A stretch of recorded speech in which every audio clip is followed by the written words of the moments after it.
Hello guys, আসসালামু আলাইকুম। আশা করি সবাই ভালো আছেন।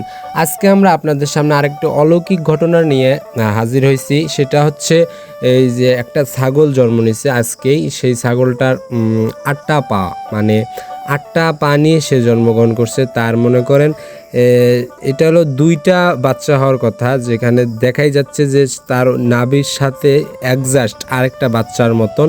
সেখানে মানে পুরো বাচ্চাটা হয়নি, মানে কিছু অংশ সেখানে দেখা যাচ্ছে, সেরকম একটা অংশ বাচ্চা জন্মগ্রহণ করছে। খুবই একটা অলৌকিক কাহিনী। কখনো এটা দেখিনি বা কখনো এটা শুনিও নি, এই প্রথম ফার্স্ট এগুলো একটা এই ঘটনাটা। আমাদের এটা হচ্ছে হলো কুড়িগ্রাম উলিপুর চৌমনি বাজারের 100 গজ সামনে হয়তো এই ঘটনাটা। সারাদিন শুনছি, অনেক মানুষই ওখানে গেছিল, তো আমরা ওখানে উপস্থিত হয়ে গেলাম।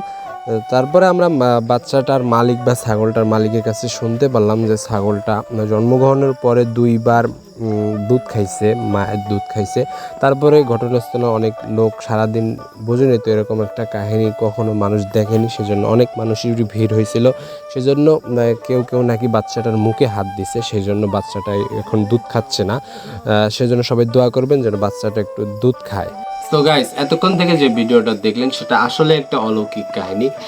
এরকম কাহিনী হয়তো আমার জন্মের প্রথম আমি ফার্স্ট দেখলাম।